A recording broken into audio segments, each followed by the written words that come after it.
Les damos la bienvenida al panel 2 sobre políticas digitales y políticas de evaluación de nuestra jornada virtual, ¿no? Hacia dónde va la educación, perspectivas sobre el planeamiento educativo en América Latina. Quisiera, antes que nada, saludar a todas las funcionarias y funcionarios de la región que están participando de esta jornada. Un saludo muy especial a los funcionarios que forman parte de la red de especialistas de MIT UNESCO.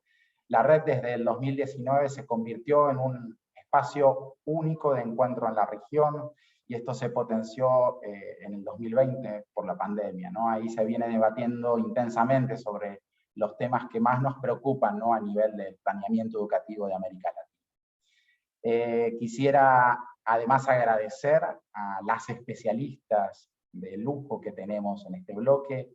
Gracias Valeria, gracias Marilina, gracias Viviana, gracias por aceptar integrar este espacio, por dedicarnos, ¿no? Un momento de su preciado tiempo en medio de todas las actividades que sabemos que tienen. Y concretamente, en este bloque, vamos a intentar identificar tendencias, oportunidades y desafíos con un foco especial en el planeamiento de políticas de evaluación y políticas digitales. Estos temas surgieron con mucha fuerza en nuestro panel anterior y creemos que aquí vamos a poder profundizar, ¿no? Ir a fondo. La idea sería reflexionar sobre la innovación, sobre las tendencias actuales, sobre cómo construir políticas educativas en este sentido, considerando las buenas prácticas y las experiencias que surgieron en la región en este último tiempo. Quisiera dar una brevísima introducción para que conozcan a nuestras especialistas. Valeria Virginia López es investigadora y consultora, es graduada en Pedagogía, magíster en Educación y doctora en Educación por la Universidad de San Pablo. Tiene experiencia en áreas educativas con énfasis en las políticas públicas y evaluación, actuando principalmente en temáticas de política educacional, ¿no? Evaluando evaluación educacional y en la formación de profesores. Tenemos a Marilina Lipsman, es licenciada en Ciencias de la Educación, especialista y magíster en Didáctica por la Universidad de Buenos Aires, es investigadora, profesora titular de bases didácticas y directora del área pedagógica de FFIB de Cuba, ¿no? Es miembro también de la Red Iberoamericana de Investigadores sobre Evaluación de la Docencia. Viviana Esquivel Vega es asesora del Viceministerio Académico de Costa Rica, es licenciada en Ciencias de la Educación por la Universidad Internacional San Isidro Labrador Pérez Celedón, es magíster en Educación Técnica por el Instituto Tecnológico de Costa Rica, y su experiencia de trabajo estuvo orientada al trabajo con poblaciones preescolares, territorios indígenas y jóvenes en secundarias. Además, Viviana es egresada 2020 del programa de políticas digitales del IPE UNESCO. Quisiera contarles un poco sobre la dinámica, decirles que los especialistas no tendrán una presentación inicial. La idea es justamente generar un espacio de diálogo a través de preguntas, y para que no se monopolice el debate, solo vamos a pedir que cada especialista no hable más de 5 minutos seguidos, ¿no? También sería bueno que cada panelista pueda reaccionar o comentar a lo que vayan planteando sus colegas. Y bien, entonces, para abrir entonces este debate vamos a partir de dos preguntas orientadas más que nada a Marilina y a Valeria. Y estas preguntas son: ¿qué temas nuevos en políticas de evaluación creen que emergieron, ¿no? A partir de la pandemia, ¿no? ¿Qué nuevas tendencias identifican? ¿Cuáles? ¿No? ¿Cómo hacer, por otro lado, también la evaluación de los aprendizajes durante y después de la pandemia? Bueno, Marilina, te invito entonces, si te animás, a abrir el diálogo.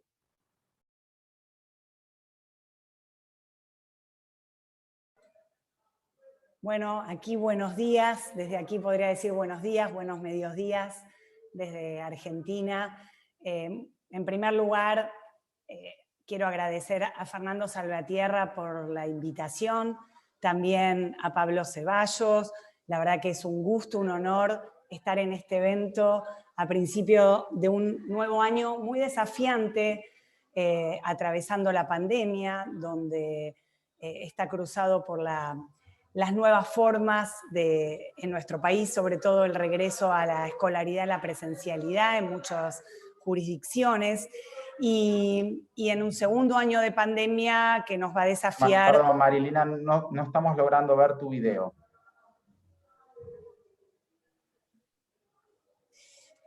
A ver si podemos prender la cámara. Yo tengo la cámara prendida.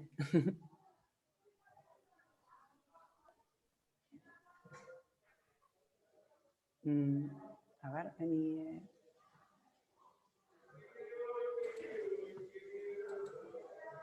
Ahí estoy. Perfecto, ahora sí.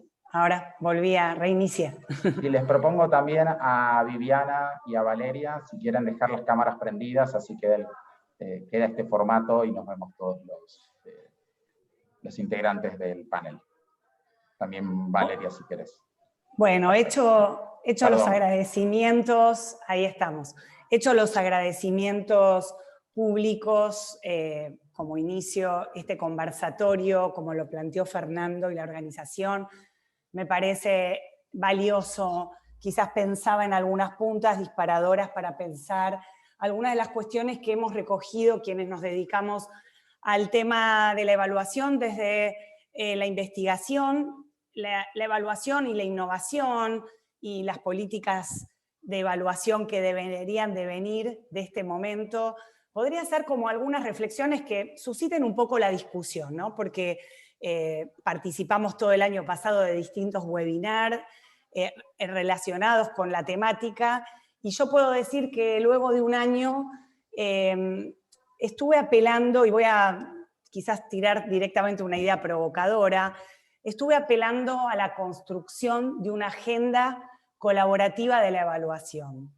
Creo que en términos de evaluación tenemos más de un siglo de teoría evaluativa donde se propicia y donde hay enormes exponentes teóricos que han desarrollado que la evaluación es parte del proceso educativo. Luego habrá diferentes enfoques en relación a si la evaluación es solamente seguir, medir e interpretar productos y procesos, si la evaluación es solo un aspecto instrumental.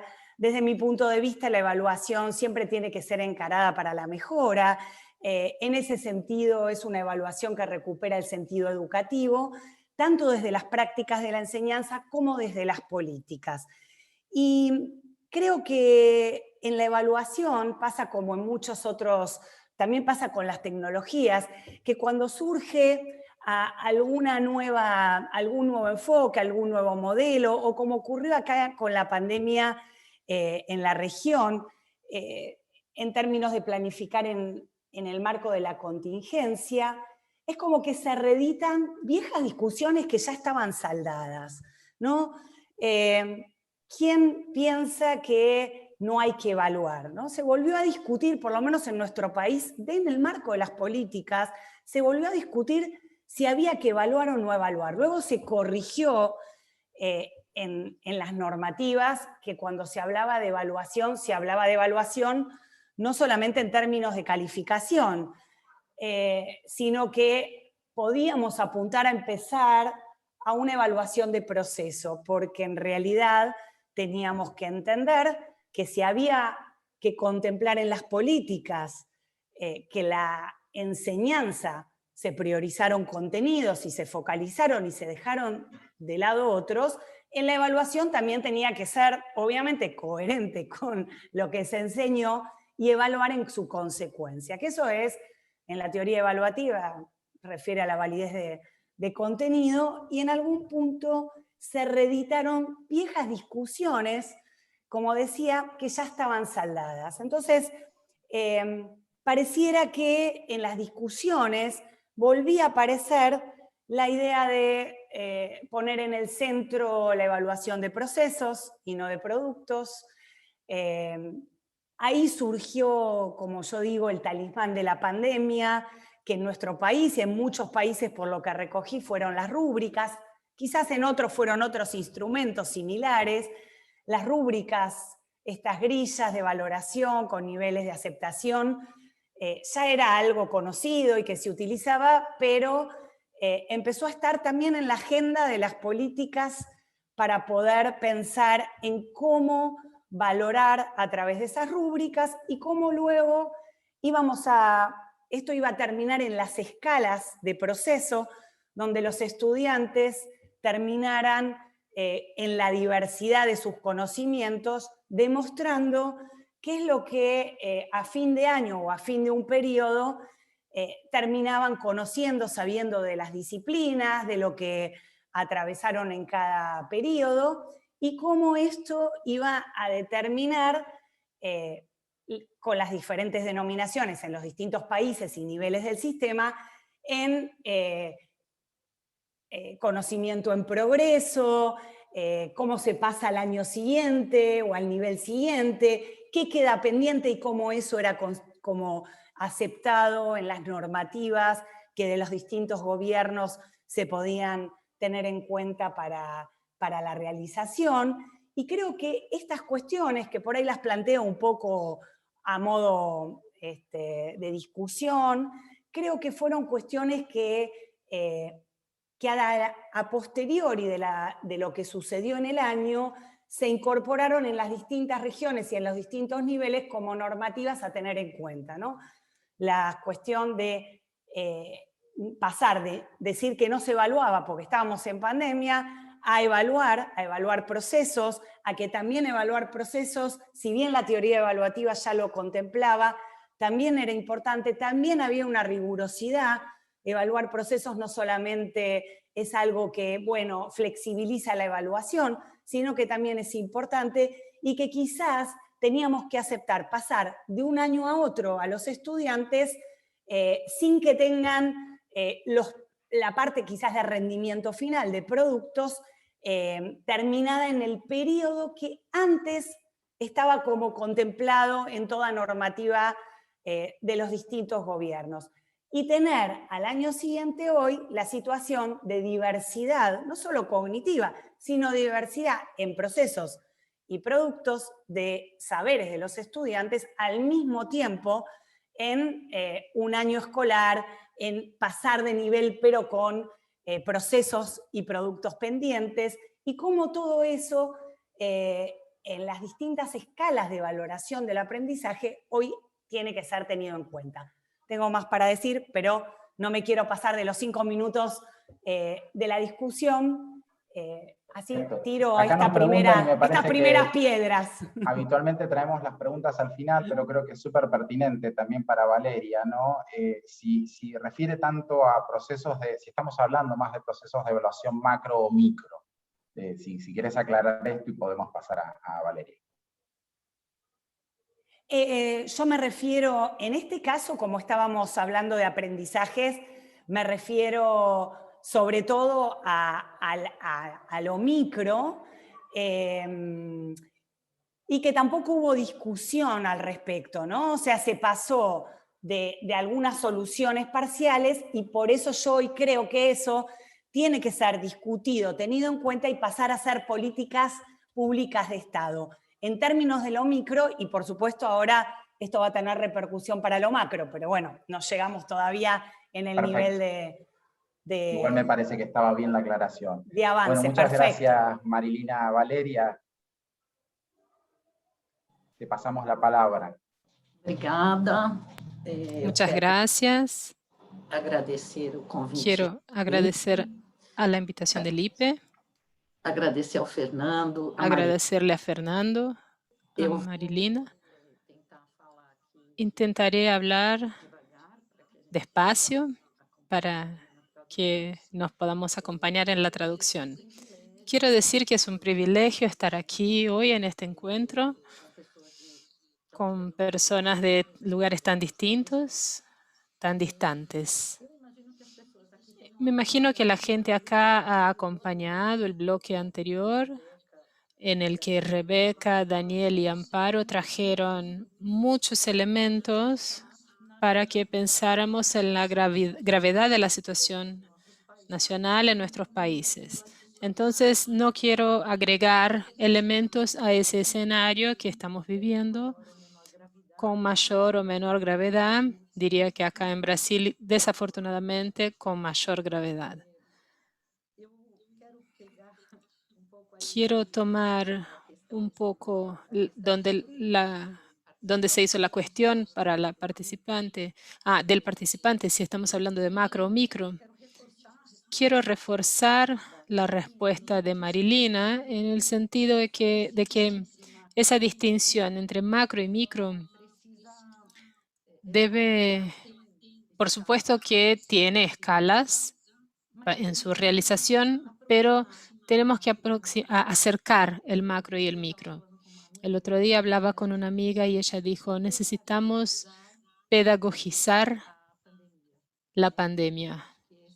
Y creo que esta es una invitación para pensar cómo podemos pedagogizar, cómo podemos volver este proceso también un proceso educativo para todos nosotros, no solo desde el punto de vista de las escuelas.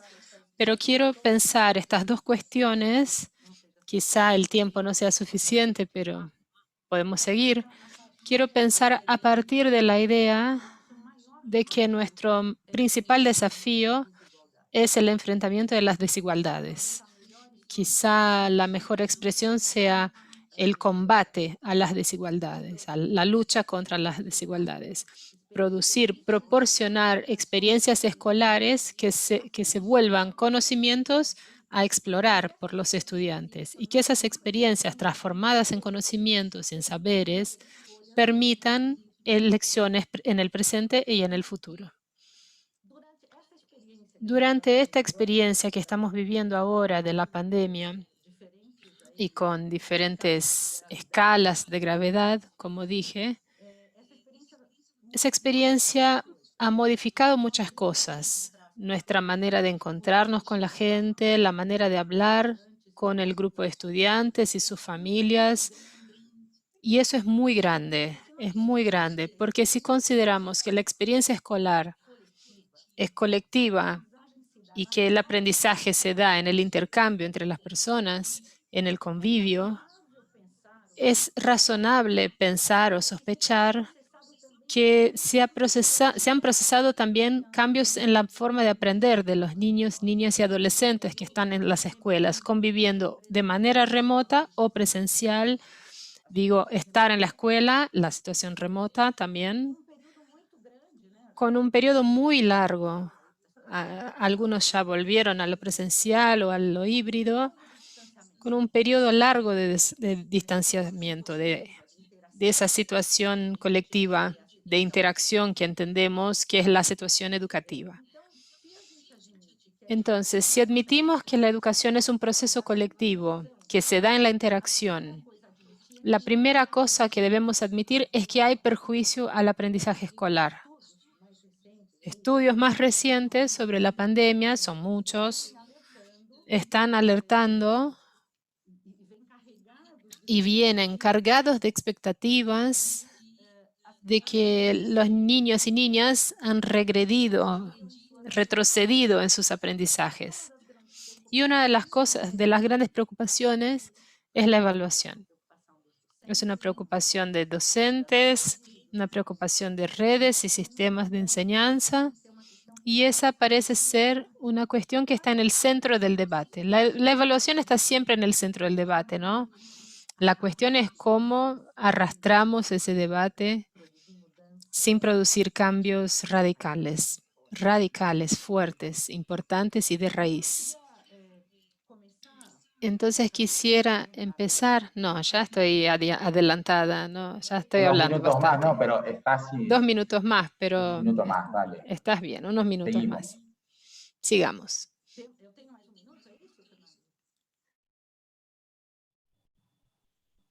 Sim? Sí, seguimos. Ótimo, ótimo.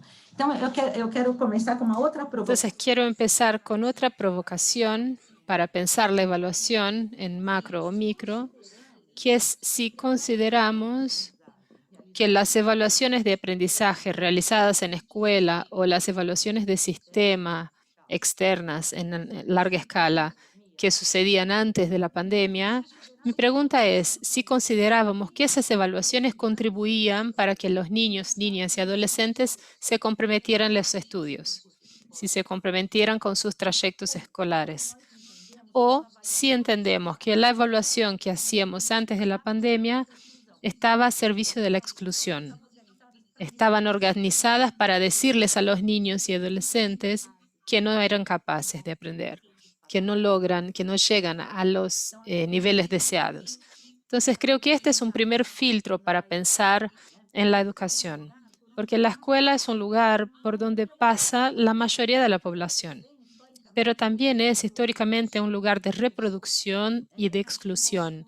Es en la escuela donde muchas niñas, niños y adolescentes se descubren que son pobres, descubren que son negros, descubren que sus familias no son suficientemente buenas, que sus familias no son exitosas. Es en la escuela que la evaluación cumple el papel, el rol de exclusión. Entonces, si tenemos novedades en la evaluación de la educación producidas durante la pandemia, es razonable suponer que sean nuevas técnicas, nuevos procedimientos o nuevos instrumentos. Y diría con mucha tranquilidad que no necesitamos eso en este momento. Voy a cerrar esta primera parte para que podamos retomar después. Gracias. Bueno, muchas gracias Marilina y Valeria. Creo que pudimos ir directo al centro de la temática y están surgiendo ideas, un montón de comentarios súper potentes que creo que vamos a poder profundizar a lo largo del debate. Y quisiera también darle la palabra, porque como saben, esta es una mesa de políticas de evaluación y políticas digitales. Entonces, para seguir abriendo este debate, quisiera pasarle ahora la palabra a nuestra colega Viviana, ¿no? Sobre cómo ve el panorama de las TIC en educación a nivel región, ¿no? ¿Cuáles considera que son los pendientes, ¿no?, que tenemos a nivel regional en términos de políticas digitales? Y de alguna forma, con esto conformamos el inicio del panel y el debate que va a estar oscilando, ¿no?, entre políticas digitales, políticas de evaluación, temas que además se entrecruzan en el núcleo, ¿no?, del planeamiento. Viviana, te paso la palabra. Muchísimas gracias, Fernando. Un saludo atento y, por supuesto, un saludo cordial a doña Marilina y a doña Valeria, con quien es un gusto poder compartir con ustedes el día de hoy. Gracias a IP UNESCO por la invitación.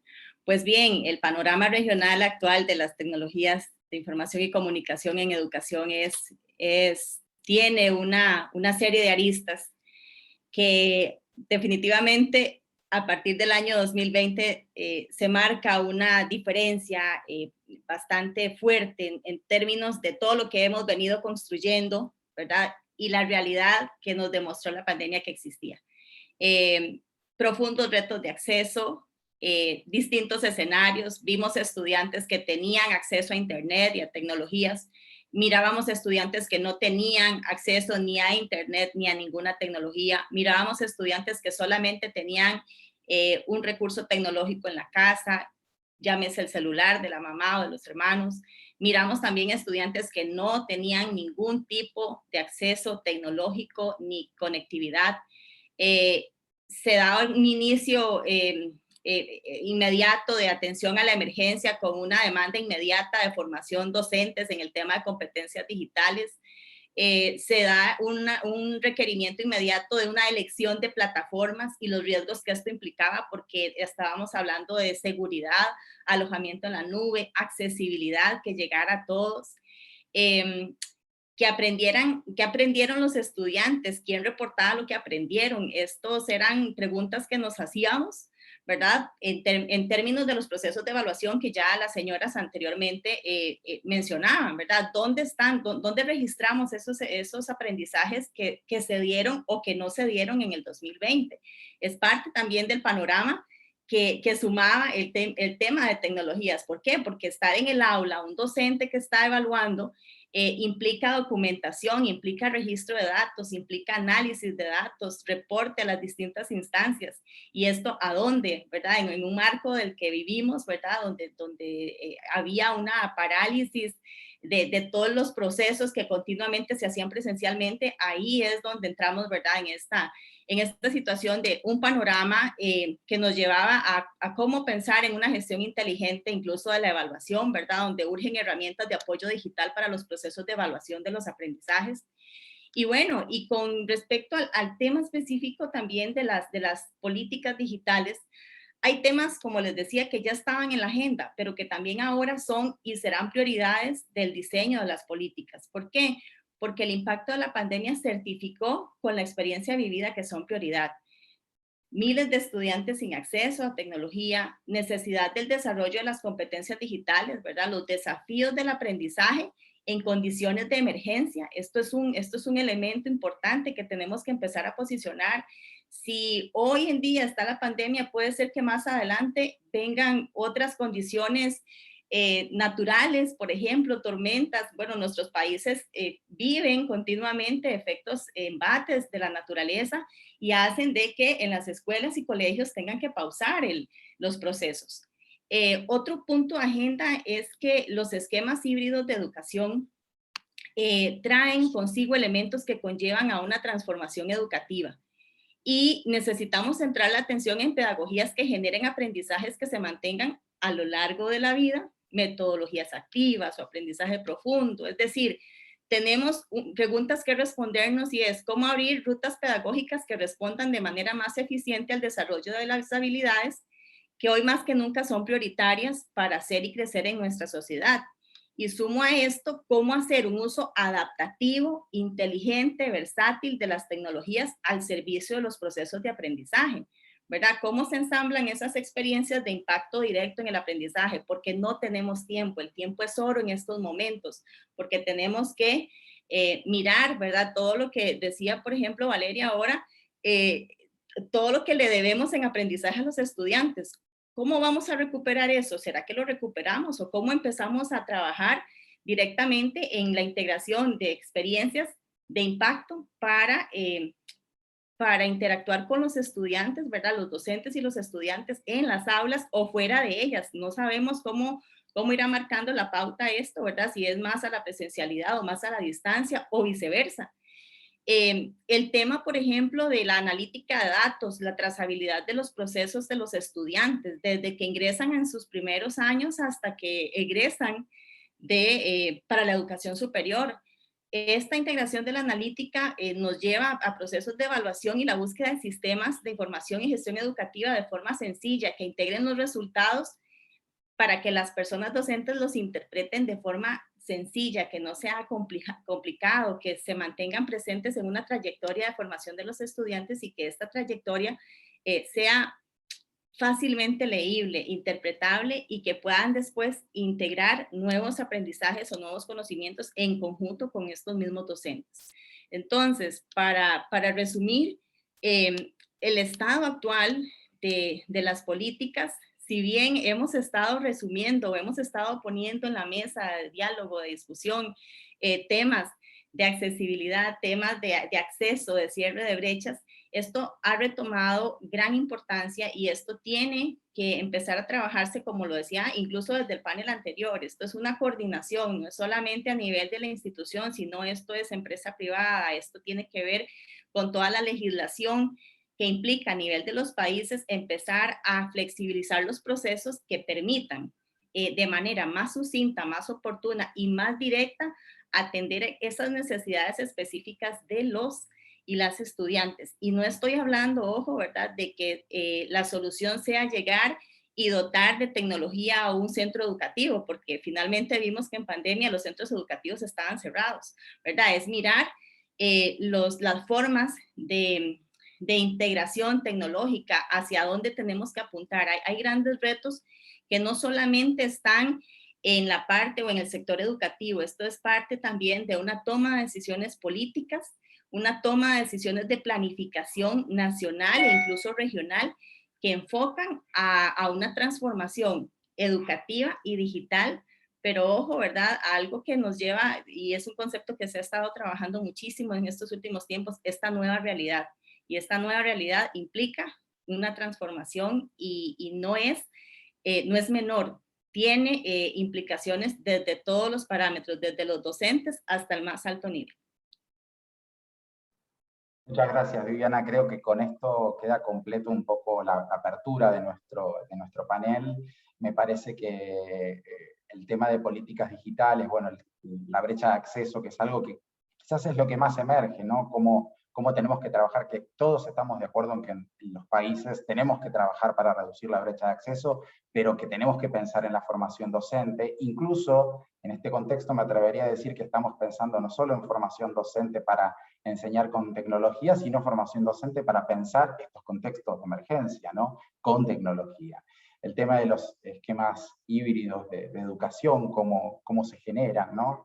Creo que también planteaste el tema del problema del diagnóstico y los sistemas de información, y esto se cruza de alguna forma con el campo de la evaluación a nivel sistema, y sobre todo poder pensar en que los estados necesitan construir alianzas, ¿no? para esta nueva realidad. Y por otro lado, Marilina creo que dejó un tema interesante en la mesa sobre si es posible construir quizás una agenda colaborativa, ¿no? de la evaluación. Y acá creo que estamos pensando, si hacemos foco en el planeamiento, estamos pensando más en las perspectivas macro. ¿Cómo podemos pensar en estas construcciones de agendas colaborativas de la evaluación, ¿no? para pensar el planeamiento, ¿no? Cómo quizás desde la evaluación de los aprendizajes se generaron ciertos talismanes, ¿no?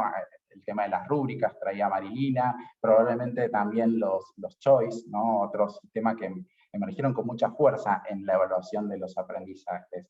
Y Valeria creo que apuntó también a problematizar aún más, posicionándonos con qué sentido evaluamos, si las evaluaciones estaban orientadas hacia la inclusión, ¿no? Y si estamos pensando realmente en la integración. Con lo cual, me parece que el panorama que construyeron en estas aperturas es súper valioso. Creo que tenemos un montón de preguntas que podemos ir trayendo, pero me gustaría escuchar sus reacciones y si quieren ir interviniendo, Marilina, Valeria, en función de lo que fue surgiendo, me parece que ya tenemos muchos temas sobre los cuales vale la pena ir profundizando, ¿no? Para no seguir abriendo tantos, que en un rato además los participantes vamos a traer las preguntas de los participantes, ¿no? A ver, Fernando, escuchando a las colegas y también leyendo comentarios de los colegas, bueno, también siguiendo en la línea de provocación y retomando la complejidad de la evaluación, me venía a la mente una frase de Larry Cuban en relación con las reformas educativas y las políticas. Él decía: cuando a la sociedad le pica algo, se rasca en la escuela. Y yo suelo, parafraseando a Cuban, decir que cuando a la escuela le pica algo, se rasca en la evaluación. Muchas veces esperamos desde las políticas, desde las decisiones macro también, respecto de qué evaluamos, es tomar como indicadores los resultados de aprendizaje de los estudiantes, y con eso tomamos decisiones de continuidad de políticas, de programas, y evaluamos como termómetro cómo vamos. Ahí tendría que hacer una distinción también desde la teoría de la evaluación, que la evaluación tiene distintos objetos, que por ahí parece obvio, pero no es lo mismo evaluar obviamente aprendizajes que evaluar sistemas, que evaluar currículum, que evaluar el desempeño docente, que evaluar la institución. Muchas veces ha pasado con las pruebas que por ahí mencionaban, ¿no? Las pruebas nacionales, comparativas, que se pone el foco en si hay que suspenderlas, no hay que suspenderlas. A mí me preocupa más que suspender o no suspender. A veces se toman decisiones sobre los resultados de los aprendizajes de los estudiantes, y en este contexto de pandemia también hay que tomarlo con delicadeza y cuidado, decisiones generales donde probablemente un tema como el acceso en la región, que todavía llevará un largo camino por recorrer de las tecnologías digitales, eso no puede, o sea, no puede quedar por otro lado en la evaluación de las políticas públicas de Estado, porque hoy tenemos que decir que el financiamiento de la tecnología en las universidades, en las escuelas, estuvo a cargo de las personas individuales, de los docentes. No, estoy generalizando, entiendo que en distintos países y en distintas regiones se ha dotado de tecnología, pero estamos lejos de cubrir esa brecha. Entonces, esto también tiene que estar considerado en la evaluación, además en un momento de pandemia, cuando los resultados del aprendizaje son determinados. Se hizo todo lo posible por sostener la escolaridad virtual, presencial, híbrida, y lo que tenemos que tener en cuenta este año, creo yo, es primero es tener una clara visión de a dónde vamos. Porque obviamente que cuando pienso en una visión no estoy pensando en un pronóstico, que es muy difícil realizarlo, pero pienso en una visión ideológica, política, en relación hacia dónde va la educación, que es parte del planteo de este panel, de este día aquí, hacia dónde vamos y hacia dónde queremos que vaya. Y en ese camino, seguramente no lo podremos recorrer rápidamente en términos de resultados deseables, pero sí acercarnos hacia ese camino. Y si nosotros tenemos claro la visión, después podemos construir las políticas hacia donde queremos. Las políticas de evaluación tienen que también estar acordes a qué ofrecemos en términos de acceso, en términos de posibilidades de presencialidad y de virtualidad.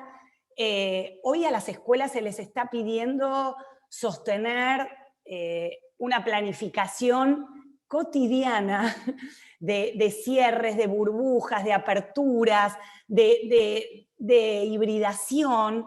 Eso ya de por sí, en las condiciones que tienen nuestros países, es un desafío enorme. Y lo que más caracterizará este año va a ser la intermitencia de la educación. La intermitencia en términos no solamente de lo que cada gobierno determine de cierres, de aperturas, sino las intermitencias de las burbujas, de las secciones, de los momentos en que los estudiantes estén más en su casa virtualmente o estén más presencial en la escuela. Entonces, lo que tenemos que focalizar, creo yo, es el proyecto educativo, sea virtual, sea presencial, sea mixto, híbrido o como lo quieran llamar. No hay que perder de vista que lo que tenemos que priorizar es el proceso educativo que se dé tanto a nivel micro, meso y macro. Y eso es lo que luego tendremos que ver con qué matices podemos dejar en las políticas, en las normativas, un acompañamiento para los directivos, para los docentes, para los estudiantes, y también que nos dé cuenta de resultados y procesos valiosos, importantes para tomar después decisiones rápidamente, porque además lo que nos va a caracterizar este tiempo es la intermitencia y la vertiginosidad de los cambios y de los escenarios en los que vamos atravesando. Gracias, Marilina. Aprovecho a traer un comentario. Es un poco desordenado en cuanto a que pero me parece muy pertinente. Desordenado en cuanto a traer ya comentarios, pero me parece que es pertinente para reforzar algunas cuestiones que la gente está pensando a partir de escucharlas, ¿no? De Jesús Quiñones, ¿no? Desde Colombia, se propuso, ¿no?, el debate acerca del concepto de la educación en casa o homeschool, a pensar la educación en familia, ¿no?, especialmente en este año en confinamiento. O sea, si es posible pensar la educación desde casa, ¿no? Y se pregunta si de verdad es absolutamente necesario volver a la presencialidad de una escuela tradicional, hecha a la medida del siglo XX, pero que ahora atiende a generaciones del siglo XXI. Y dice, ¿no? De verdad que si no es en el edificio de la institución escolar, no se van a generar espacios de aprendizaje. Me parece que tiene que ver con recuperar el proyecto de la escuela, ¿no? Un poco lo que venías planteando y que creo que sigue ayudando a generar más debate, ¿no? Valeria, en función de lo que planteó Viviana, Marilina, ¿querés retomar algo? Sim, sim, muitas coisas. Sí, sí. Quiero retomar. Quería comenzar con este comentario que acabas de leer sobre la idea de que es necesario recuperar el proyecto de la escuela, un proyecto educativo. Y como Marilina dijo recién, es con o sin pandemia. Tenemos muchos problemas anteriores. Algo que tenemos en común en todos nuestros países es esta desigualdad extrema y los escenarios de exclusión que tenemos que enfrentar, con o sin pandemia. La pandemia es una circunstancia.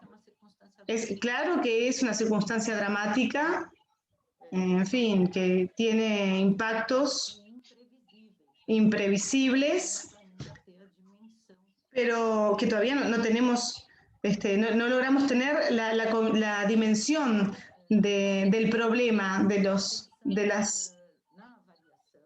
daño. Pensando en la evaluación y en esa cuestión que yo intenté dejar anteriormente, al final de lo que dije, es que nosotros estábamos satisfechos con la evaluación que teníamos, y yo diría que no estábamos satisfechos. Tenemos, como dijo Marilina, tenemos muchos años de debate sobre la evaluación que dan cuenta de cuánto no estábamos satisfechos y cuánto eso todavía no se resolvió. Entonces nosotros diría que no necesitamos crear nuevos instrumentos y procedimientos para avaliar.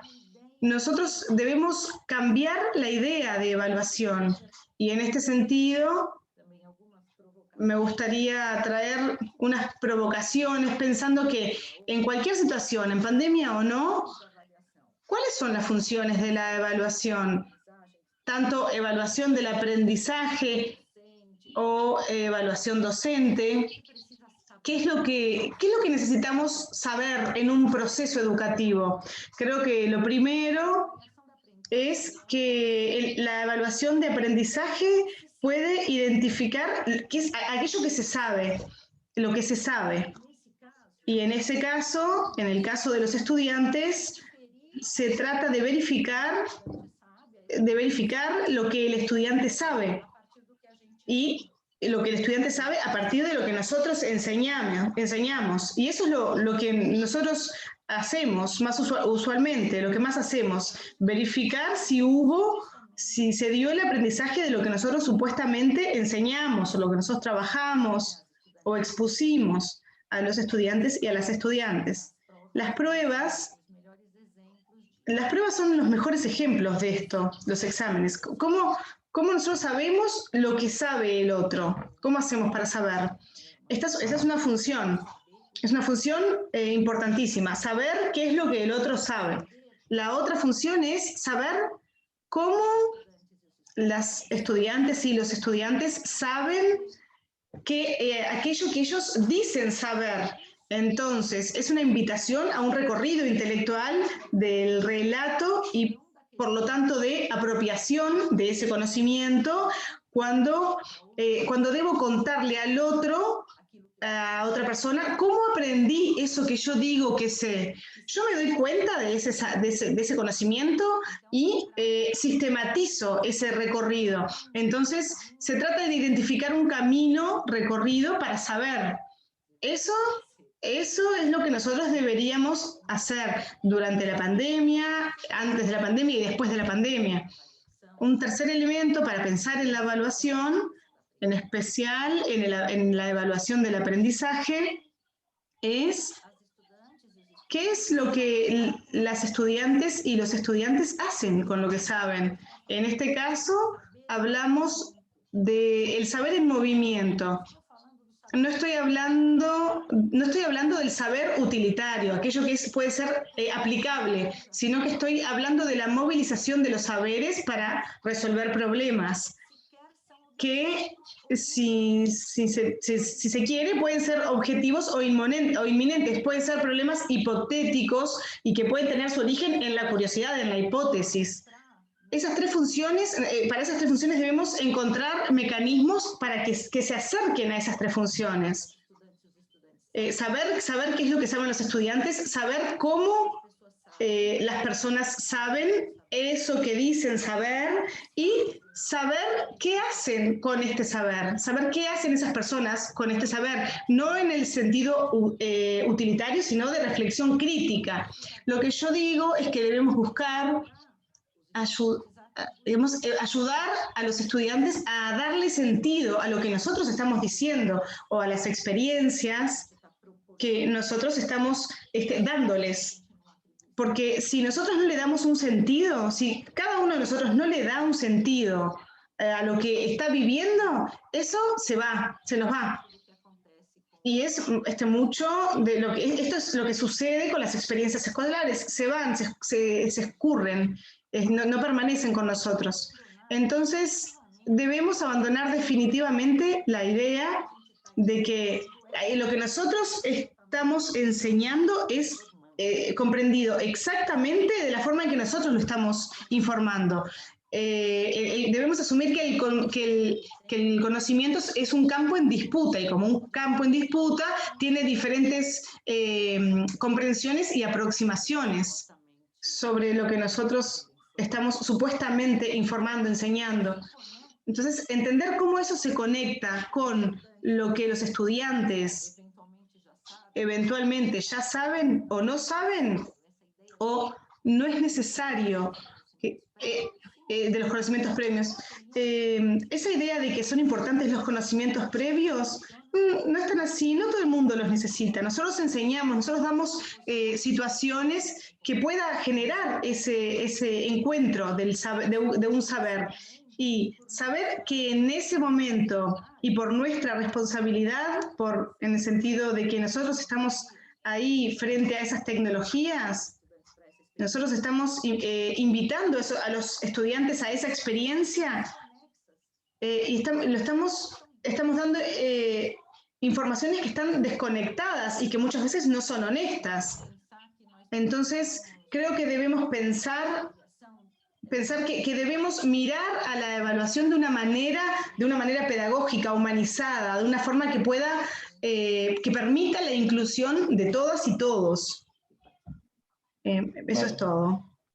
Gracias, Valeria. Me parece que esta idea fuerte, ¿no? De recuperar el sentido de la evaluación desde una perspectiva ética, moral, de inclusión, me parece que es una idea complementaria muy fuerte. Y a medida que ustedes están planteando estos temas, nuestros funcionarios siguen dejando cuestiones en el chat. Voy a retomar algunas, ¿no? De Crisol comentó: es muy difícil realizar una evaluación cuando la mayoría de tus estudiantes no tiene conectividad. No podemos evaluar así. De Ingrid Bondarsuk pregunta: entonces debemos preguntarnos cómo evaluar a distancia y sin conectividad, ¿no? En la misma línea, ¿no? De Luis Navarro dice: hay preguntas abiertas como ¿es momento de evaluaciones nacionales? ¿Deben ser censales, muestrales? ¿Cuáles son los parámetros de estas evaluaciones? Y Liz Marco le contestaba: no es tiempo de estas preguntas, porque estamos en una transición del aula virtual a la presencial. No sé, este debate va en paralelo con lo que nosotros venimos discutiendo, pero creo que enriquece, ¿no? Estela, ¿no? Yo agrego al aporte de Valeria el siguiente interrogante: ¿es posible evaluar desde casas con familias analfabetas, con niveles académicos bajos, más bajos que los mismos estudiantes? Lo dice porque aparecen padres dispuestos, pero no se sienten preparados para responder y ayudar a sus hijos. Y acá creo que volvemos a tener estas líneas que atraviesan, ¿no? Desde el pensar que nosotros mismos estamos atravesando la pandemia, somos padres, tenemos hijos, somos docentes, estamos en el aula, y tratar de reencauzar hacia volver a pensar el planeamiento, ¿no? Porque creo que los interrogantes que surgen también son interrogantes que se orientan hacia ver hacia dónde va la educación y cómo instalamos estos temas de agenda que creo que los vemos desde el aula, pero que es importante traccionar la agenda de la política, ¿no? Para que se instalen. Bueno, nuevamente surge el tema de conectividad. No sé si respecto a estos comentarios quieren decir, agregar algo, seguimos con el debate, que la verdad que está siendo muy interesante. Claro, a mí me gustaría acotar, y desde la visión, ahorita que estaba mirando también el chat, desde la visión como docente, porque yo también soy docente, pensar en la frase que decían por ahí en el chat, es difícil evaluar cuando la mayoría de estudiantes no tiene conectividad. Claro que sí, es sumamente complejo, por supuesto, porque puede ser de que incluso en un mismo grupo usted tenga diferentes escenarios. Muchachos que no tienen absolutamente ni tecnología, ni ningún dispositivo, ni conectividad, y otros que a lo mejor sí lo tienen. Entonces esto todavía se vuelve más complejo porque usted tiene que pensar en distintos escenarios y cómo comunicar esa información, ¿verdad?, a estos estudiantes. Ahí podemos empezar a mirar, ¿verdad?, los elementos o los medios convencionales, ¿verdad? Cómo pueden integrarse los medios convencionales, la radio, la televisión, en la forma de cómo comunicar, ¿verdad?, lo que nosotros quisiéramos. Y ojo, ahí lo que decía Valeria es sumamente importante, es cambiar la idea de la evaluación. Si nosotros en estos momentos, ¿verdad?, y yo lo miro incluso por la propia experiencia que se tienen en el aula, si nosotros queremos evaluar tal cual como estaba, ¿verdad?, antes de pandemia, estipulado con los reglamentos incluso de evaluación que teníamos, por supuesto que se nos va a hacer mucho más complicado implementar los procesos de evaluación. ¿Por qué? Porque definitivamente hay que flexibilizar, hay que transformar la conceptualización de evaluación y la aplicación misma dentro y fuera del aula. Porque esto es lo que nos está, incluso parte de lo que nos está agobiando es ese encuadre que tenemos, ¿verdad? O esa concepción o esa cultura de evaluación que incluso desde los mismos estudiantes tienen, ¿verdad? Yo estudio para lo que me califican, yo estudio para lo que me da una nota, e inclusive aquí también me llamaba mucho la atención de cómo evaluar a distancia, ¿verdad? Y sin conectividad, y los padres que no se sienten preparados para poder apoyar a sus hijos. Pues bueno, a ver, la inclusión de las redes sociales, el manejo de la comunicación, no solamente oral, sino también escrita, es trascendental en la forma de cómo los docentes transmitimos las informaciones a los estudiantes. Es decir, voy a ponerles un ejemplo muy puntual. En Turrialba, en Costa Rica, hay un lugar que se llama Turrialba, hay un lugar, Grano de Oro, por ejemplo, donde es un territorio indígena. Ahí los docentes decían, bueno, es que no tenemos conectividad, no tenemos cómo comunicarnos con los estudiantes. Y empezamos a utilizar unos documentos que llamamos guías de trabajo autónomo, donde el docente le da una serie de orientaciones al estudiante para que trabaje en su casa. Pero ojo a la situación. Los docentes enviaban esas guías de trabajo autónomo y las enviaban en español, pero los padres de familia, ¿verdad?, primero, no sabían algunos leer y otros solamente manejaban otra lengua indígena. Entonces preguntaban, ¿verdad?, nos hacían las preguntas, bueno, ¿cómo hacemos? Porque no estamos interpretando, no sabemos cómo hacer lo que ustedes están planteando acá. Entonces, ideamos, ¿verdad? Esas son ideas que ustedes pueden valorar. Ideamos de que sí, con los niños más pequeños, definitivamente no es el lápiz y el papel lo que tiene que ir ahí. Ahí podría ser otro tipo, otro sistema de comunicación, e incluso puede ser una cubeta con cierta cantidad de materiales para que el estudiante pueda desarrollar cierto tipo de producciones que le permitan ir aprendiendo, ¿verdad? No necesariamente lo que nosotros tenemos estructurado como aprendizaje es parte de lo que los estudiantes en este periodo de pandemia han ido aprendiendo. Es decir, no podemos renunciar tampoco a decir que no van a aprender o que no han aprendido nada, porque hay oportunidades de aprendizaje en todos en todas las situaciones o vicisitudes que se nos presentan. Pero sí es importante, entonces, tal vez el mensaje principal es, y acompañado con el tema de los recursos tecnológicos, yo no abandono, por supuesto, la lucha que hay que dar por el tema de una formación docente que vaya encaminado al cierre de una brecha de uso, ¿verdad? No es solamente tener el recurso, es saber cómo usarlo, es saber cómo aprovecharlo y de la mejor manera en función de una mejor pedagogía, en función de una mejor didáctica, en función de una mejor experiencia de aprendizaje para el estudiante. Esta es la forma o lo que tendríamos que enfocarnos para poder trabajar con los docentes. Por ahí también mencionaban en el chat, ¿verdad? El tema de capacitación, de formación. Bueno, tenemos que empezar a valorar capacitación, sí, ¿cuánto duran? ¿Durante cuánto tiempo? ¿Qué viene vinculado a esa capacitación? Porque si solamente me llaman a capacitarme, pero no está esa capacitación vinculada directamente con los resultados que yo podría estar entregando, y no me refiero a porcentajes de promoción, no me refiero a cosas de las que ya hemos estado acostumbrados, sino hay que mirar cuáles son las evidencias reales de aprendizaje, ¿verdad? Que deberíamos de señalar o deberíamos de seguir para poder entonces empezar a encaminar de que yo soy docente y tengo a mi alrededor una cantidad de metodologías que están por ahí y que yo puedo echar mano, y que también hay una cantidad de recursos didácticos o tecnológicos que también puedo engarzar o puedo sumar, y a partir de ahí empezar a implementar de acuerdo con las propias necesidades de los estudiantes, ¿verdad? Que me llegan al aula. Listo.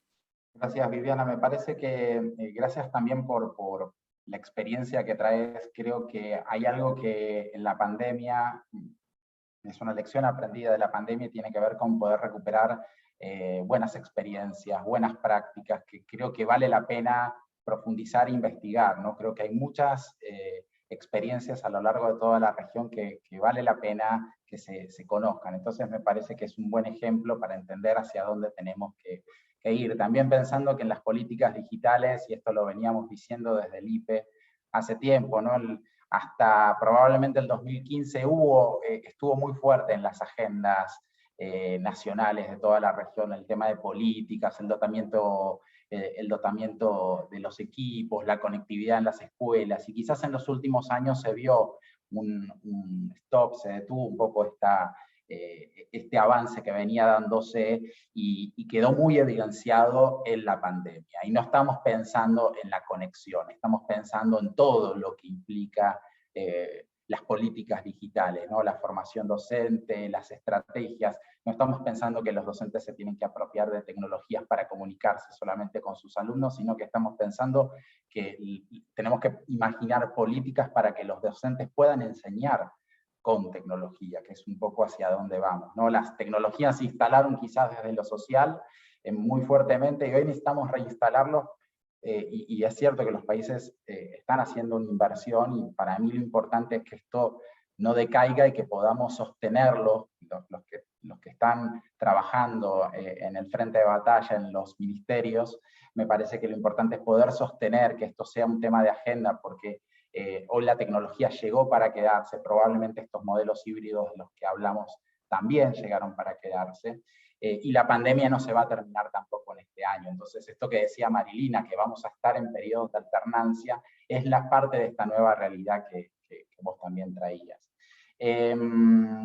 Bien, seguimos teniendo más preguntas, y van dando, y si quieren, acá dicen, ¿qué herramientas, qué estrategias disponen los sistemas educativos nacionales para relevar información sobre las trayectorias educativas de los estudiantes? Y más allá de las matrículas, de los accesos, ¿cómo relevar si hay una verdadera inclusión de aprendizaje? ¿Qué criterios se están definiendo en la pospandemia sobre la calidad educativa? Me parece que es una muy buena pregunta, creo que es difícil de contestar, podemos pensar hacia dónde queremos ir, porque lo que queda expuesto en este contexto es quizás todo lo que nos falta, y creo que esta es una buena pregunta para pensar hacia dónde tenemos que construir. Valeria, Viviana, Marilina, ¿quieren retomar sobre algunas de las ideas que fueron surgiendo? Está abierto el micrófono. Eu quero. Dale, Valeria. Eu quero retomar, sim. Quisiera retomar. Primero quisiera decir que este ejemplo que Viviana trajo de la comunidad indígena que recibió materiales escritos en español.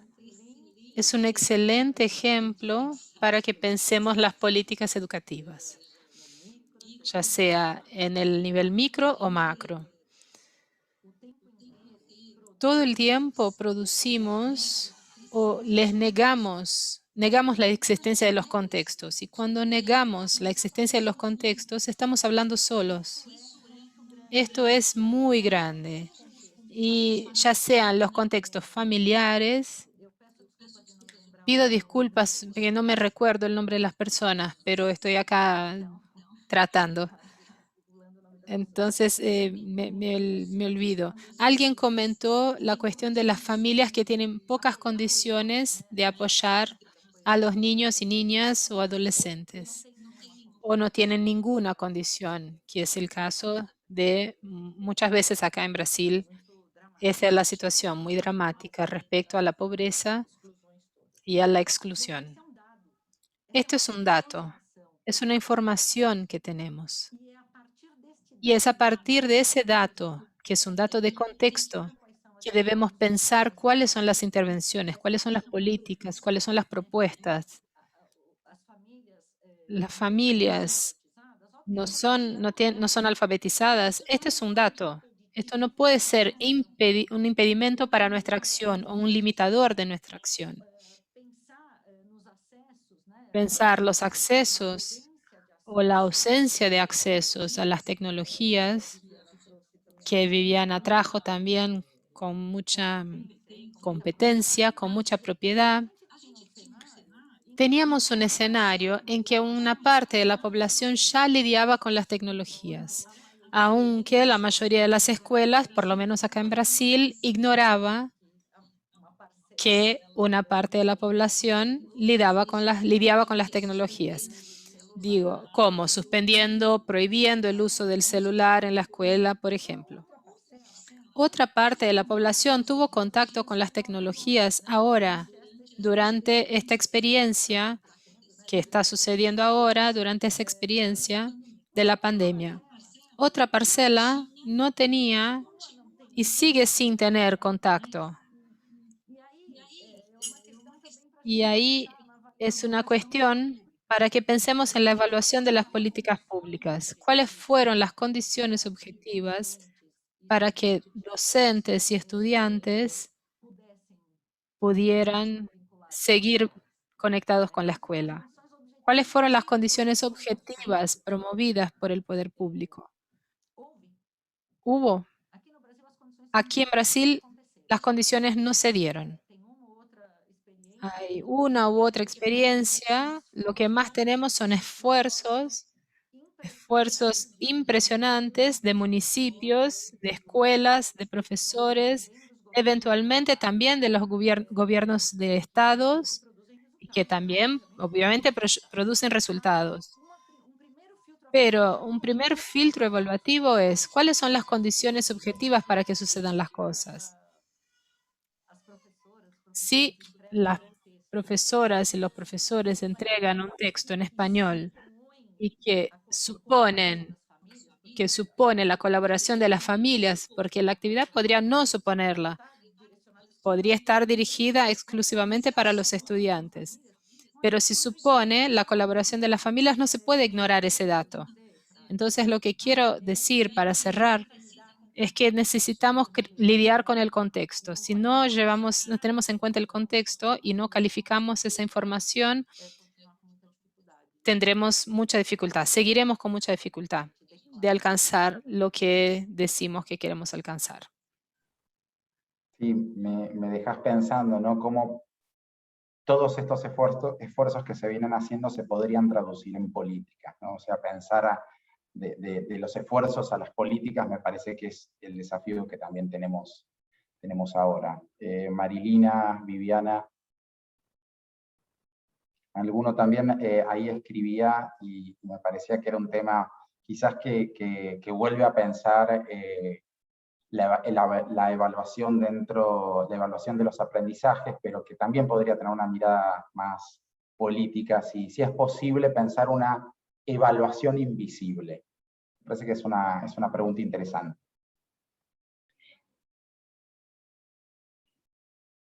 Bueno, Fernando me da el pie porque es una categoría mía que vengo trabajando, pero más de orden didáctico, ¿no? Y creo que entiendo, ligado a lo formativo, que la evaluación se puede invisibilizar. Esto quiere decir que no desaparece, la evaluación está, pero por ahí no se ve. Se trata de una evaluación más ecológica, más natural, donde entiendo, sobre todo en esta etapa, para pensar la evaluación de aprendizajes, la evaluación curricular, se liga más a los procesos en los que sucede, en el contexto donde sucede la educación. Entonces, no hace falta generar una examinación permanente o un examen o una prueba aparte, sino que los mismos actores, los docentes, los directivos, los alumnos, pueden valorar los procesos en los que devienen sus prácticas curriculares, sus prácticas de enseñanza, y en algún punto, también a través de algunos instrumentos de documentación respecto de qué es lo que va sucediendo, la evaluación queda más ligada a las actividades de aprendizaje de los estudiantes, las experiencias de vida en una institución educativa, y creo que en este momento, yo insisto en que no hay que abandonar la evaluación, y ahí lo digo a nivel macro, meso, micro, no hay que abandonar la evaluación. La evaluación, un siglo de teoría evaluativa avalan que la evaluación es parte del proceso educativo. Lo que sí, es más, yo creo que si dejáramos de evaluar, volveríamos a evaluar cuando la pandemia termine de la manera que se evaluaba antes, para el castigo, para ver solamente los productos, para tomar decisiones de políticas con indicadores de resultados de aprendizaje, y esa es la evaluación que queremos abandonar. Yo digo, en términos de evaluación, si la pandemia visibilizó muchas cuestiones, que falta acceso en la tecnología, que hay sectores de la población que quedan excluidos y que las brechas se va haciendo también más polar, que hay que acompañar de las políticas públicas de Estado la capacitación de los docentes, la formación, los recursos, que en muchos lugares eso se ha hecho. En fin, todo lo que nosotros ya viene apareciendo incluso en los comentarios por el chat que voy siguiendo y lo que van diciendo mis colegas, creo que la evaluación tiene que ser distinta. Y si en este momento tenemos como, entre comillas, un permiso para no estar cumpliendo en los términos que antes se solicitaba de productos terminados en determinados plazos, y tenemos cierto permiso por la situación de pandemia de priorizar otros saberes, otras cuestiones que acontecen también en la vida escolar, creo que hay que darse el permiso para poder valorar eso, para poder evaluar también qué sucede. Porque quizás la evaluación tenga que estar buscando la información. Si las familias acompañaron ese proceso y colaboraron, cuánto colaboraron, si el aprendizaje de los estudiantes se dio en relación a un trabajo colaborativo con otros estudiantes, con otros actores, qué competencias y qué autonomías que la tecnología permitió incorporar que antes no sucedía, apareció también más rápidamente con el advenimiento de la necesidad de trabajar virtualmente, qué cuestiones quedaron de lado y qué hay que retomar en el futuro, ¿no? Saberes concretos, saberes no solo disciplinares, sino también cuestiones que tienen que ver con las necesidades de cada región y que son necesarias para que las y los estudiantes, cuando terminen un ciclo formativo, tengan que conocer, tengan que saber qué acontece con las prácticas que son irreemplazables, aún con sistemas de emulación y con sistemas, pienso por ejemplo en la en las prácticas de los profesorados docentes, pienso en la universidad, qué pasa con las prácticas en el área de la salud o en algunas cuestiones, en algún área de conocimiento que es irreemplazable la presencialidad. ¿Cómo podemos pensar originalmente y creativamente priorización de momentos, de saberes que no se pudieron dar y que hay que, digamos, priorizarlos, planificarlos y pensarlos cómo van a ser a futuro? Creo que acá, y ahí déjeme un minutito más comentar esto, hay algunas cuestiones que también con la pandemia, tanto en la evaluación como en la educación remota, que aconteció todo el año pasado y que va a seguir, se dieron como unas falsas dicotomías que me gusta retomar, ¿no? Con Fernando también en algún momento discutimos estos temas. Falsas dicotomías como presencialidad versus virtualidad, ¿no? La escuela hay que volver a la presencialidad absoluta porque de esta manera no se aprende, o sigamos todo remoto, ¿no? Es como una falsa dicotomía. Yo digo evaluatitis versus evaluafobia. O sea, no evaluamos o evaluamos todo, más que antes, ¿no? Lo sincrónico y lo asincrónico, como versus. Tiene que ser sincrónico, sino y emular la presencialidad, todo el tiempo sincrónico o todo asincrónico, sin considerar las posibilidades de acceso, desde dónde se conectan nuestros estudiantes, con qué internet cuentan, si cuentan, con qué dispositivos. Lo formativo en la evaluación y lo sumativo, como versus. Si la evaluación siempre tiene que ser sumativa, y ahora privilegiamos la formativa de golpe, también en algún momento tenemos que considerar los dos aspectos. La regularización de una materia y la acreditación de una materia, como si estuviesen separados. Tengo que acreditar con exámenes tradicionales, en presencia, garantizando la identidad, y si la regularización de una materia en pequeñas partes o en ciclos con otras instancias no son parte de una acreditación final de una materia, ¿no?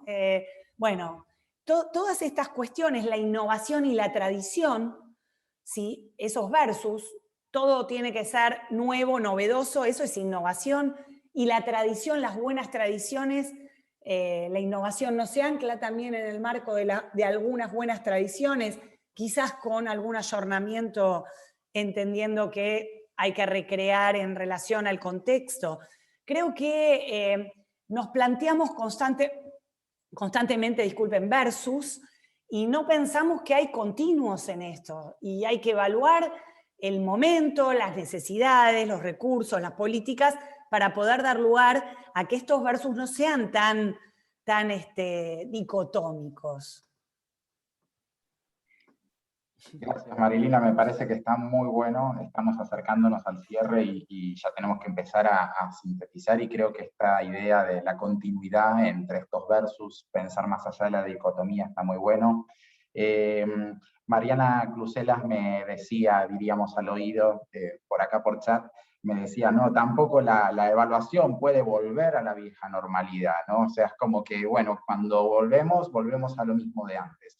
Y creo que si hay algo que en términos de política de evaluación y en términos de políticas digitales estamos viendo, es que esta es una oportunidad para revisar lo que venimos haciendo, para identificar qué cosas tenemos que cambiar, y no debemos volver a esa vieja normalidad. Es la oportunidad para de alguna forma recrear la escuela, recrear el espacio de la escuela, el sentido de la escuela. Y acá muchos enfáticamente nos dicen, pero primero se debe evaluar las políticas educativas, ¿no? Dice Dante Macasana, ¿no? Brian Quesada, ¿no? Los países corren para adoptar tecnología y acceso a Internet, pero están capacitados los estudiantes para hacer uso correcto de la tecnología, internet, cuando los planos de estudio están pobres en su enseñanza.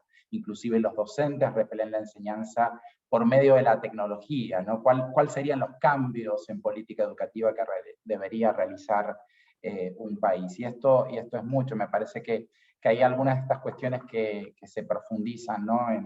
en la mirada que tenemos desde el IPE-UNESCO del planeamiento educativo, de las políticas digitales y de las políticas de evaluación. Y creo que lo que estamos tratando acá, de alguna forma, en este debate, que creo que está siendo muy interesante, les agradezco a las tres por esta posibilidad de diálogo que se está generando, es poder marcar de alguna forma agenda, entender dónde tenemos que hacer foco los hacedores de política, ¿no? los que están trabajando en este momento en los países. Tenemos poquitos minutos para el cierre, pero me gustaría escuchar alguna reacción de Valeria y de Viviana a todo lo que viene discutiéndose en este maravilloso panel. Gracias. Si me permiten, voy a iniciar. Bueno, yo quisiera concluir algunos detalles. Lo primero es, como yo coincido en el chat de lo que dicen, jamás la tecnología nunca va a sustituir al docente. Y lo estamos viendo en la actualidad con el vínculo, el tema de generar un vínculo entre, no necesariamente entre la escuela y el estudiante, es entre el aprendizaje y el estudiante. Porque muchas veces el vínculo se atrae a través de, o se conecta a través de ciertas actividades que incluso no son curriculares, sino extracurriculares, ¿verdad? Que ocurren en la escuela y que lo promueven los mismos docentes. Entonces, lo primero es el tema del rol docente, de la estrategia docente, de cómo interviene en su dinámica educativa, es trascendental. Y ahora, en esta nueva realidad que tenemos, es el elemento que hace la diferenciación, porque también miraba por ahí que hacían un comentario, bueno, ¿y cómo reducimos la brecha entre el sector público y el sector privado? Bueno, a lo mejor, y también retomo aquí la parte del aula virtual, ¿verdad? Que decían el aula virtual y la presencialidad. Bueno, acá hay varios aspectos que señalar rápidamente. Primero, si vamos a tirar todo lo que tenemos en presencialidad a aulas virtuales, y lo vamos a reproducir tal cual, definitivamente, esa no es la clave. Si vamos a pensar de que por tener tecnología únicamente los estudiantes van a aprender mejor, esa no es la clave. Tenemos que empezar a mirar de que es la estrategia, es la metodología lo que va a hacer el cambio con cómo arme el docente, ¿verdad? Toda la articulación de los recursos que tiene, la evaluación, la metodología, muy bien lo decía Marilina, hay que planear, pensar la evaluación. Y si a partir del planeamiento y de pensar qué es lo que quiero alcanzar, ahí es donde voy buscando los recursos que tengo o los que no tengo para empezar a mirar, ¿verdad? ¿Qué otras opciones, con cuáles puedo salir adelante en este marco donde no hay conectividad, donde no hay recursos disponibles? Por ahí miraba que decían, bueno, es que en algunos casos por las disposiciones sanitarias, no podemos intercambiar documentos con los estudiantes. Pues muy bien, echemos mano entonces de los medios convencionales de mirar, ¿verdad? Cómo comunicamos la información, porque eso es importante. A lo mejor esta parte de otra conclusión es que la pandemia nos está enseñando a que no podemos apostar solamente por un tipo de tecnología o por un tipo de recurso. Hay que hacer transmedia, hay que diversificar. Y quisiera cerrar finalmente con que lo humano ante todo en esta dinámica es pensar las políticas.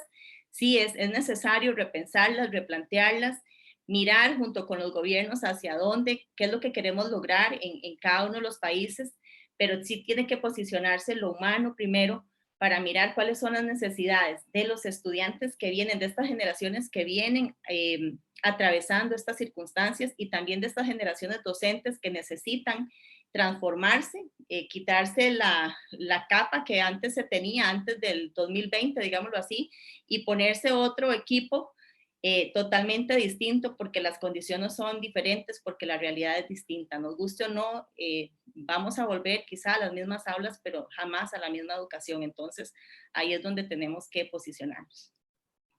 Excelente, Viviana. Valeria, un último comentario tuyo.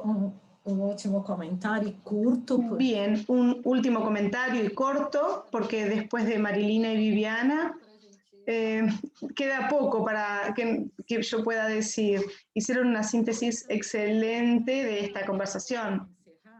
Entonces quisiera cerrar diciendo, siguiendo un poco lo que dijo Viviana y dejando una nueva provocación para que pensemos. Viviana decía que esa definición de qué es lo que nosotros queremos, al fin de cuentas, es lo que nos va a guiar y ver las condiciones que vamos a necesitar para llegar a hacer lo que queremos y llegar a la evaluación para ver si alcanzamos o no eso. Entonces, yo quería dejar otra provocación, que es, si nosotros entendemos que las experiencias escolares son un derecho de los niños y de las y los adolescentes, estamos en un eje de la conversación. Lo que pasa es que en nuestros países, en la mayoría, y creo que es un discurso que se diseminó por todo Occidente, hablamos todo el tiempo de competencias y habilidades. Las competencias y habilidades son un atributo, una cualidad de un sujeto, del individuo, la persona, pero el derecho del aprendizaje creo que es algo que se debe garantizar por la escuela y por el proceso educativo formal y el proceso de escolarización. Entonces, tal vez ese sea un elemento para que pensemos, a ver si estamos entendiendo que esas experiencias en la pandemia, antes de la pandemia y después de la pandemia, a ver si es que algún día podremos hablar de después de la pandemia, ver si estas experiencias buscan garantizar los derechos de aprendizaje que los niños y adolescentes tienen. Y ahí sí, pensar cómo evaluar el trabajo docente, la exclusión escolar, las políticas públicas, siempre centrado en relación a ese foco o no. Y finalmente quiero agradecer la oportunidad de estar con estas mujeres fuertes y maravillosas y con todos ustedes de aquí. Muchas gracias. Muchas gracias, Valeria, por este comentario, por este cierre. Creo que ustedes aportaron mucho a hacer muy fácil mi tarea como moderador. Logramos finalmente este diálogo horizontal muy fluido, ¿no?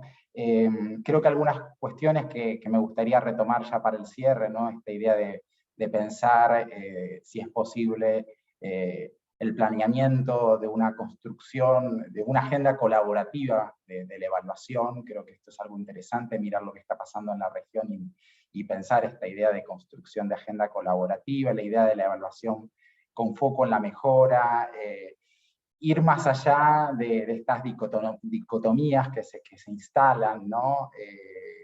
Pensar las evaluaciones de procesos como en el centro. Esto que vos traías también, Valeria, la necesidad de pedagogizar la pandemia, ¿no? El combate a las desigualdades y pensar que la evaluación también puede ser este espacio, ¿no? Para generar integración, inclusión, recuperar el sentido de la evaluación desde una perspectiva ética, moral, justamente desde la inclusión, ¿no? Y esto último, ¿no? de ir más allá de las competencias y habilidades y pensar las experiencias escolares como derecho, creo que también es una idea que va más allá del campo de la evaluación y la tecnología, pero que creo que vale la pena recuperar. También me parece que se trajeron experiencias muy valiosas, Viviana. Creo que el tema del diagnóstico, esto es algo que surgió también en el panel 1, ¿no? Necesitamos como América Latina saber dónde estamos posicionados para saber hacia dónde vamos. Y esto surgió muy fuertemente en el panel 1 y creo que vale la pena recuperarlo acá. Esta idea de que como estados, como gobiernos, necesitamos construir alianzas para sobre esta nueva normalidad y esta idea última, ¿no? que traía Viviana, que me parece, ¿no? Lo humano ante todo, ¿no? O sea, también pensar la escuela que recupera lo humano. Creo que nosotros desde el IPE venimos trabajando muy fuertemente, ¿no? En pensar también que necesitamos un nuevo contexto para, la planificación de políticas, ¿no? y para escenarios de crisis. Creo que esto es algo que no estaba tan visible previo a la pandemia y que genera nuevos campos para la formación y para la investigación, ¿no? Y que vamos a poder recuperar seguramente en este tiempo un montón de experiencias que van a fortalecer nuestro conocimiento sobre cómo actuar frente a escenarios de crisis, cómo deberían los docentes, los estados actuar en estos escenarios. Creo que esto es un aprendizaje que estamos construyendo en tiempo real en este momento. Y seguramente sabemos que es necesario reducir probablemente al mínimo la improvisación, ¿no? Para incluir perspectivas organizadas de gestión y planeamiento. Como saben, de alguna forma, este evento, esta jornada se dio en el marco de las últimas semanas de inscripción a los programas de formación del IPE UNESCO. Yo quería acá, porque varios lo preguntaron y me pidieron compartirla, les voy a compartir brevemente la pantalla.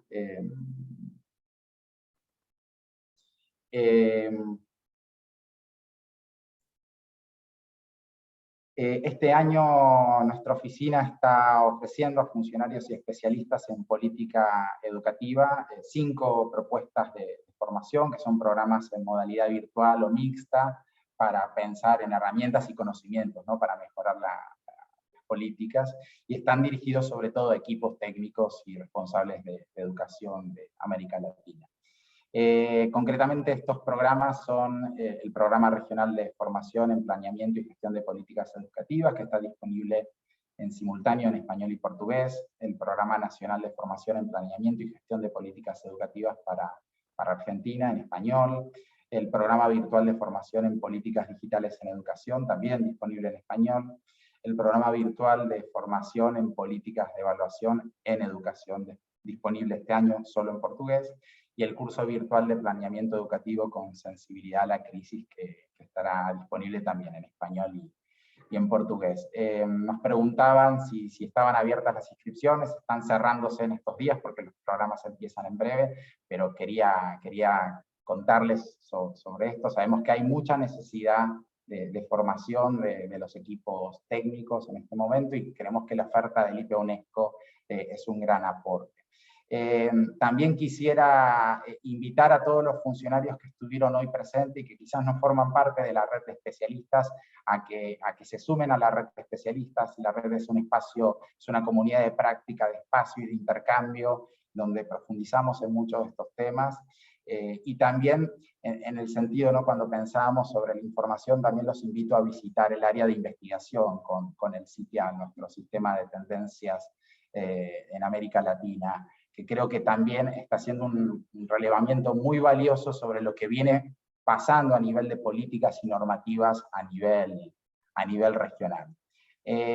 Así que con esto creo que estamos para cerrar. Quiero nuevamente agradecerles muchísimo a Marilina, a Viviana, a Valeria, por esto. La verdad que funcionó también a las intérpretes, que fue muy fluido este diálogo también gracias a ustedes. Quiero agradecer también a Mariana y a Pablo Ceballos por la confianza, digamos, para que pueda acompañar la moderación de este panel, y a todo el equipo que está por detrás, que hace posible que esto surja y siga adelante cada uno desde su lugar. Así que me encantaría poder retomar las discusiones pendientes en algún momento, y esto. Muchas gracias a cada uno. A estas mujeres fuertes, como dijo Valeria.